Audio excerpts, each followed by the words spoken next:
يا أيها الإنسان ما غرك بربك الكريم الذي خلقك فسواك فعدلك في أي صورة ما شاء ركبك.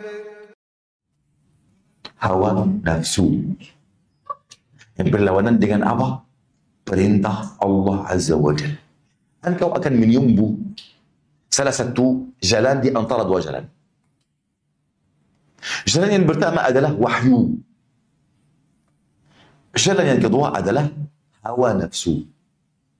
Jika engkau tidak dibawa naungan wahyu, berarti engkau dibawa naungan apa? Hawa nafsu. Tidak ada jalan lain. Tidak ada jalan lain. Allah Azza wa Jalla sudah sebut ini di banyak ayat dalam Al-Quran. Allah Tabaraka wa Ta'ala berfirman, وَلَا تُطِعْ مَنْ أَغْفَلْنَا قَلْبَهُ عَنْ ذِكْرِنَا. Janganlah engkau mengikuti orang yang hatinya kami sudah lalaikannya dari peringatan kami. Peringatan Allah artinya apa? Wahyu. Karena zikir bukan hanya ucapan subhanallah, walhamdulillah, wa la ilaha illallah, wallahu akbar. Bukan. Mengikuti Al-Quran, zikir. Melaksanakan salat, zikir. Hadir di majlis ilmu, zikir. Bertekad untuk berhijrah kepada Allah, zikir. Bertaubat dari maksiat, zikir. Menjauhi dari semua keburukan, zikir. Zikir ini meliputi semua kebaikan kepada Allah Azza wa Jalla. Bukan zikir hanya untuk ucapan lidah saja. Bukan. Ini sebagian dari kategori zikir. Kata Allah, وَلَا تُطِعْ مَنْ أَغْفَلْنَا قَلْبَهُ عَنْ ذِكْرِنَا. Janganlah engkau mengikuti orang yang hatinya telah kami lalaikan dari peringatan kami, dari ketaatan kepada kami. Taib, ini namanya wahyu. Yang kedua, وَاتَّبَعَ hawa. Dan dia mengikuti hawa nafsunya. Ini adalah hawa. Berapa jalan? Dua. Wahyu. Jika tidak ada, artinya ada apa? Hawa nafsu. Yang kedua, firman Allah Tabaraka wa Ta'ala, فَإِنْ لَمْ يَسْتَجِيبُوا لَكَ. Apabila mereka tidak mengikuti engkau wahai Muhammad, ini adalah wahyu. فَعْلَمْ أَنَّمَا يَتَّبِعُونَ أَهْوَاءَهُمْ. Maka ketahuilah mereka itu mengikuti hawa nafsu mereka. Ini adalah hawa. Ada berapa jalan? Dua. Jika kalian tidak mengikuti Rasulullah, ini wahyu. Maka ketahuilah mereka itu mengikuti hawa nafsu. Ini hawa. Kata Allah, وَمَنْ أَضَلُّ مِمَّنِ اتَّبَعَ هَوَاهُ بِغَيْرِ عِلْمٍ مِنَ اللَّهِ. Siapa itu lebih sesat daripada orang mengikuti hawa nafsunya? Faham? بِغَيْرِ هُدًى مِنَ اللَّهِ. Tanpa ada petunjuk dari Tuhan, dari Allah. إِنَّ اللَّهَ لَا يَهْدِي الْقَوْمَ الظَّالِمِينَ. Sungguhnya Allah tidak berikan petunjuk kepada orang-orang zalim. Juga ayat yang berikutnya, kata Allah Azza wa Jal, Ya Dawud, inna ja'alnaka khalifatan fil ardi fahkum bainan nasi bima. Fahkum bainan nasi bilhaq. Wahai Dawud, kami menjadikanmu khalifah, pemimpin di bumi. Fahkum bainan nasi bilhaq. Maka berikanlah keputusan antara manusia dengan kebenaran. Kebenaran artinya apa? Wahyu. Wala tattabi'il hawa. Janganlah engkau mengikuti hawa. Hawa artinya apa hawa? Keinginan manusiawi. Engkau ini lakukan ini dan itu dan ini. Ini namanya hawa. Wala tattabi'il hawa. Janganlah engkau wahai Daud mengikuti hawa nafsu. Fayudullaka an sabilillah. Maka hawa itu akan menyesatkan engkau dari jalan Allah. Innal ladzina yudulluna an sabilillah lahum adzabun syadidun bima nasu yaumul hisab. Sungguhnya orang yang sesat dari jalan Allah, bagi mereka ada azab yang berat. Kenapa? Karena mereka mengabaikan hari perhitungan. Artinya dua jalan saja. Wahyu, jika tidak ada, artinya ada apa? Ada. Baik.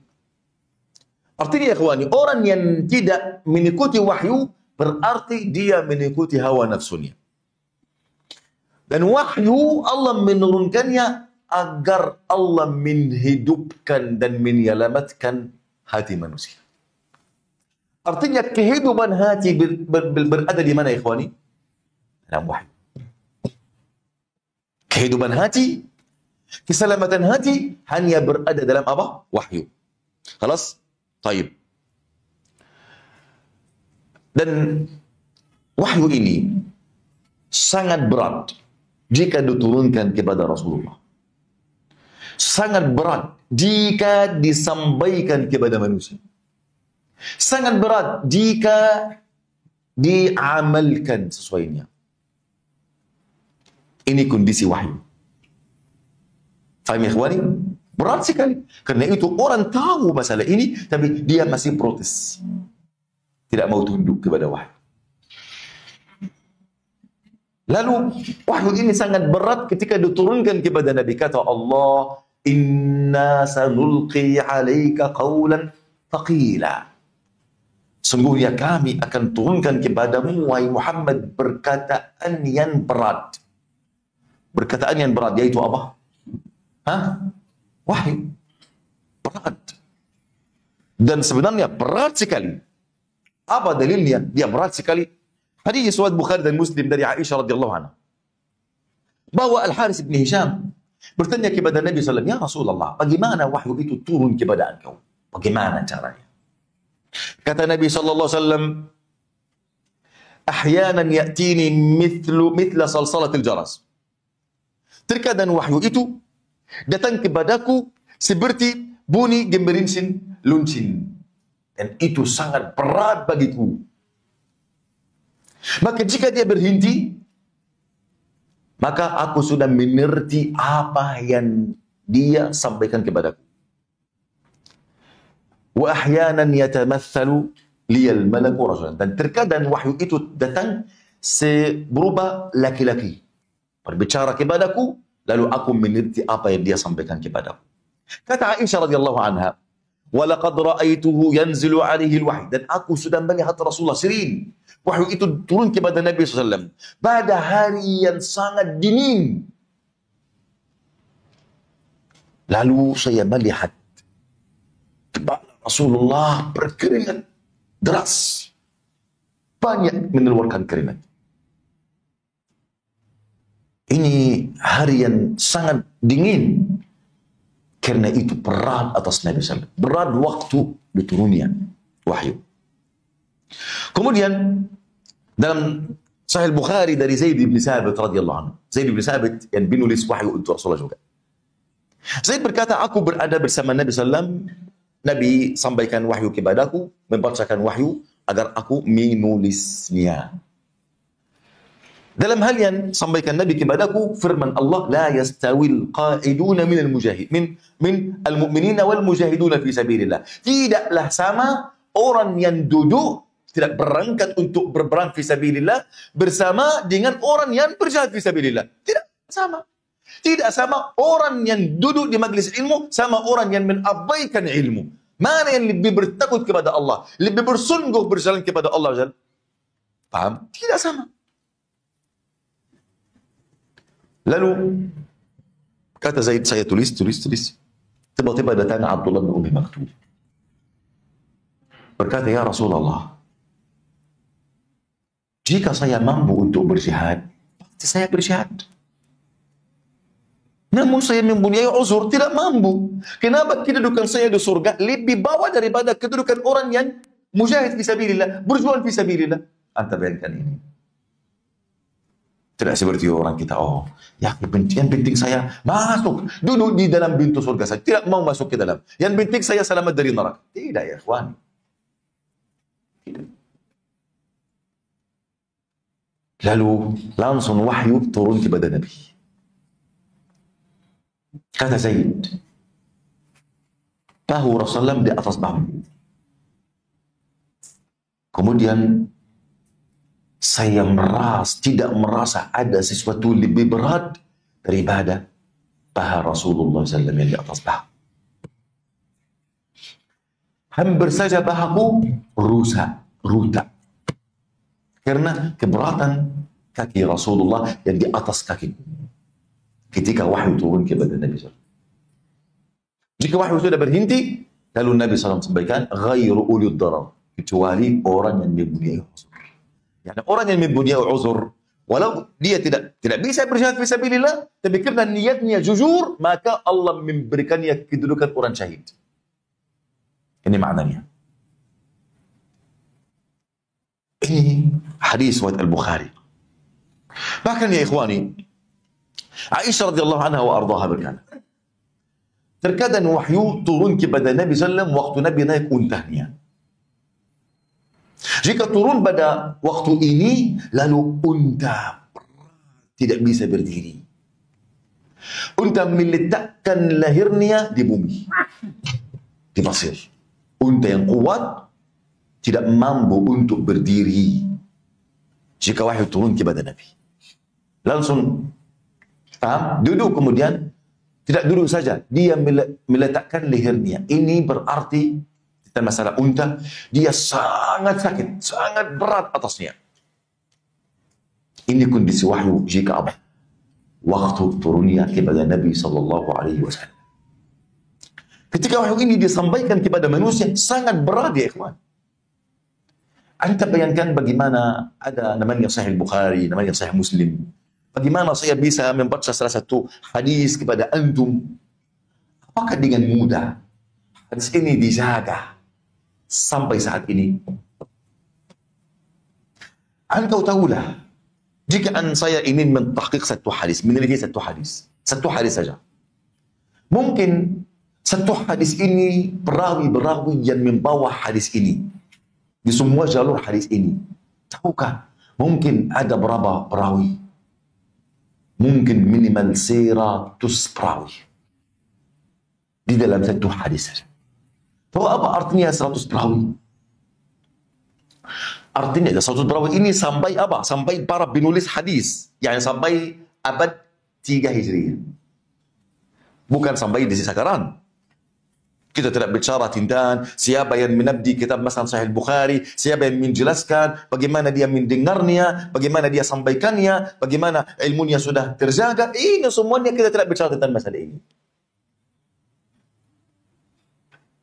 100 perawi yang membawa hadis tersebut, artinya 100 keluarga.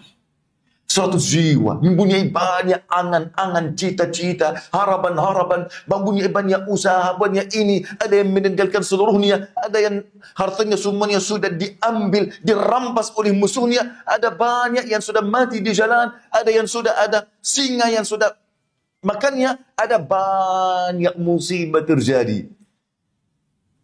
Melalui mereka ini semua, Allah menjaga hadis, yaitu wahyu, agar engkau bisa jadi muslim dan berpegang teguh kepada hadis tersebut. Tidak secara mudah wahyu untuk disampaikan, untuk dijaga. Tahukah Imam Abdul Rahman ibn Mahdi, ini gurunya Imam Ahmad ibn Hanbal. Berkata, saya terkadang mencari cacat salah satu hadis selama 40 tahun. Salah satu perawi Sahih Bukhari, namanya Abu Zar. Al-Imam Abu Zar mempunyai nuskah Sahih Bukhari, dia murid Al-Bukhari. Mempunyai nuskah Al-Bukhari yang sangat pas, yang sangat sahih. Tidak ada salah dalamnya. Karena Bukhari ini banyak nuskah. Nuskah yang paling sah, nuskah Abu Zar radhiyallahu anhu. Dia berkata, saya tinggal selama 40 tahun bertanya kepada seluruh ulama yang aku menemukan mereka di semua negeri tentang salah satu lafaz di dalam salah satu hadis. Satu lafaz, apakah lafaz ini dengan tajdid atau takhfif? Paham? Satu lafaz. Dia tidak cukup untuk bertanya satu alim ini saja atau dua atau tiga. Tidak cukup 1 bulan atau 1 tahun. Satu lafaz. Bagaimana kalau setiap hadis mempunyai kisah? Semisal kisah ini. Sangat berat ya ikhwani.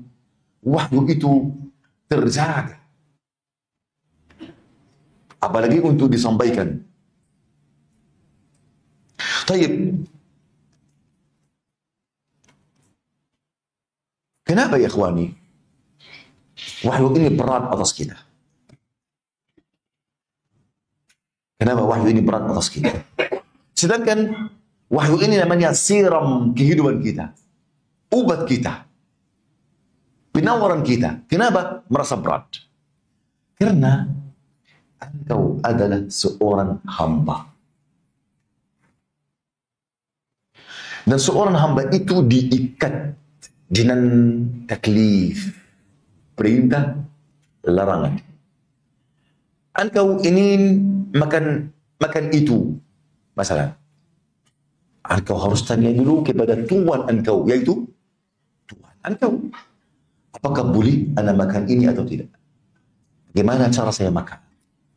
Apa yang saya harus mengucap sebelum makan, setelah makan? Apa hak makanan ini? Jika engkau ingin minum sesuatu hal, engkau harus bertanya, halal tidak? Bagaimana caranya? Engkau ingin ada pakaian tertentu, engkau harus tahu apa halal atau tidak. Bagaimana cara untuk memakai pakaian ini? Apa cara yang haram, apa cara yang halal? Dan seterusnya di semua diam dan gerak engkau. Bicaraan engkau. Hembusan nafas engkau. Engkau seharusnya terus menerus apa? Mengikuti cara Allah Jalla Jalaluhu. Karena engkau adalah hamba. Diikat dengan taklif syar'i, perintah dan larangan. Dan nafsu basyariyah, nafsu manusia ini tidak mau diikat sama sekali. Nafsu ingin lakukan apapun yang dia inginkan. Oleh karena itu, kata Nabi SAW, "Ad-dunya sijnil mu'min." Dunia itu adalah penjara orang mukmin. Walaupun orang mukmin ini kaya raya, tapi penjara. Penjara karena ada taklif, ada perintah, ada larangan. Engkau tidak bebas untuk membalas si fulan ini dengan keburukan. Tidak bebas untuk melakukan kejahatan terhadap orang itu atau tidak. Tidak bebas untuk memusuhi ini atau tidak. Tidak bebas untuk mencintai ini atau membenci ini. Tidak bebas. Jika engkau mencintai si fulan karena dicintai oleh masalah guru engkau atau orang tua engkau, maka ini namanya hawa nafsu. Jika engkau membenci si fulan karena dia dibenci oleh orang tua engkau atau guru engkau, namanya ini hawa nafsu. Namanya hawa nafsu. Jika engkau melihat berapa orang mencaci maki seorang tertentu, engkau mengikuti saja. Ini namanya hawa nafsu, bukan wahyu. Karena itu berat atas jiwa untuk diikat dengan wahyu. Paham ya ikhwani? Ini masalahnya. Kenapa wahyu berat? Karena kita adalah hamba Allah Azza wa Jalla. Hamba itu seharusnya apa? Harus mengikuti perintah Allah, larangan Allah, keinginan Allah Azza wa Jalla. Cara yang Allah sudah menggambarkan dalam Al-Quran dan Sunnah untuk kita. Oleh karena itu, kebanyakan ikhwani tergelincir dalam hawa nafsu. Taib. Yang penting di sini, apa cara yang memudahkan wahyu atas kita? Bagaimana kita menerima wahyu dengan kemudahan, bukan dengan keberatan? Kita harus kembali kepada para sahabat Nabi. Karena kita tahu orang yang sangat berkorban untuk Islam, para sahabat Nabi bersama Nabi SAW. Bukan kita. Apakah kita dimusuhi karena Islam kita? Kita dimerangi karena masalah Islam? Tidak. Mereka untuk orang jadi Muslim saja dimusuhi oleh keluarganya, orang tuanya, pamannya, diusir, dirampas hartanya, diambil istrinya, diambil anaknya, dia membiarkan semua. dia diperintah untuk pindah dari Makkah ke Madinah, dia tunduk sama Allah.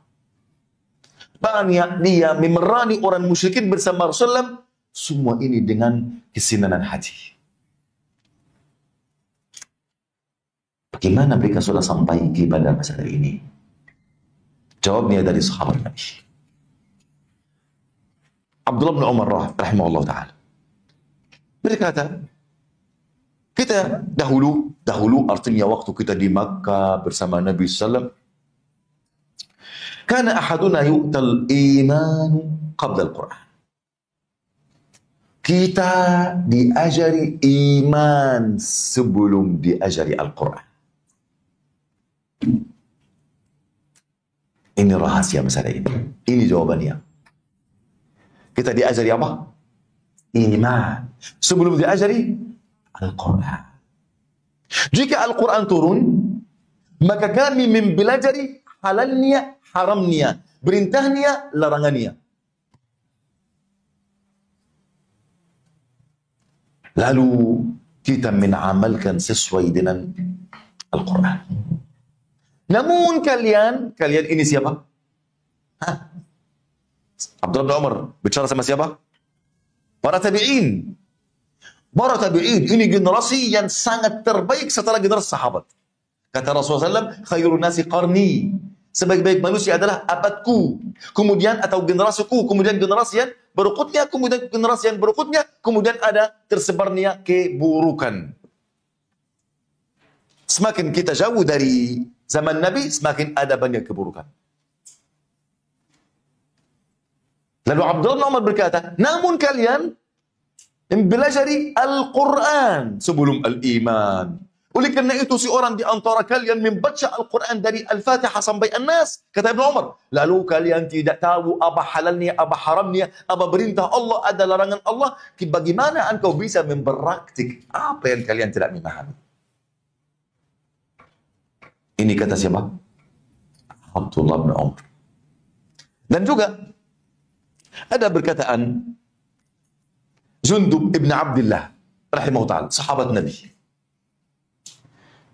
Kata beliau, kami dahulu pemuda-pemuda yang kuat, berumur 13, 12, 15, 10 tahun.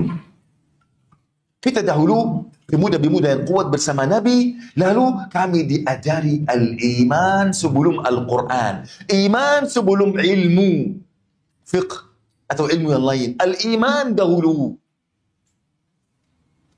Kata beliau, apabila Al-Quran turun, setelah kita mempelajari al-iman, maka bertambahlah keimanan kami. Kerana Al-Quran tugasnya menanamkan iman dan sampaikan perintah Allah dan larangan Allah SWT. Lalu Jundub berkata, kami masih anak kecil, lalu kami diajari iman kepada Allah, iman kepada Rasulnya sallallahu alaihi wasallam. Bagaimana membedakan antara apa yang halal, apa yang haram, apa yang syirik, apa yang tauhid, apa iman, apa kufur. Berapa tahun setelah itu kita mempelajari Al-Quran, sudah bertambahlah keimanan kita. Jika ada perintah, kita berlomba siapa yang bisa melakukannya dahulu. Paham? Gitu ikhwan. Ini perbedaan antara kita dan generasi yang paling terbaik, yaitu generasi sahabat Nabi radhiyallahu anhum wa arwah. Faham ya ikhwani? Al-iman menusir hawa nafsu, mematikan hawa nafsu dalam hati seorang, menyelamatkan hati dari penyakit-penyakit rahasia. Oleh karena itu, jangan engkau heran jika engkau mendengar berita-berita dari sahabat Nabi yang sangat mulia, yakni dahulu sebelum al-Islam, masalah zina ini sangat mudah, sangat tersebar. Dan tidak tersilap orang yang bikin ini. Boleh di mata mereka. Boleh. Tiba-tiba sudah ada al-Islam mengharamkan zina, apa yang terjadi? Berapa kali Nabi SAW menegakkan had zina atas pelaku zina? Berapa kali ya kawan? Ana hanya tahu ada dua orang saja, Al-Ma'iz dan Al-Ghamidiyah. Dan keduanya, tidak ada saksi yang melihat mereka dan membawa mereka kepada Rasul. Tidak, mereka yang datang sendiri. 2 kali saja. Aturan apa ini yang sangat kuat? Yani di Amerika, di hampir tahun 2000 atau 2005, listrik mati 5 jam. 5 jam. Apa yang terjadi? Yang terjadi semua supermarket, semua bank, semua usaha sudah. Paham? Rusak semuanya. Orang ambil semua harta. Maling, orang di sana. 5 jam saja. Hampir berapa triliun dolar diambil. Karena 5 jam saja. Mana aturan mereka yang kuat, mana itu? Berhenti waktu listrik mati. Islam datang. Allah mengharamkan zina. Tidak ada orang pun bisa mendekatkan dirinya kepada zina. Hanya 2 orang saja. Dan mereka sendiri datang kepada Nabi. Dan mereka tahu had zina, mereka dilemparkan dengan batu sampai mereka mati. Mereka datang dengan senang hati. Nabi menolak mereka, mereka datang lagi. Menolak mereka, datang lagi. Menolak mereka, datang lagi. Sampai Nabi sudah tidak ada jalan lain, Nabi menegakkan had Allah atas mereka. Gitu minuman khamar. Hampir 2 kali atau 3 orang saja yang Nabi menegakkan had atas mereka. Mana mereka yang khamar ini seperti minum air kelapa kita. Atau minuman air mineral kita. Kenapa? Mereka bisa meninggalkan semua karena ada iman dalam hati. Ada iman dalam hati, ikhwan.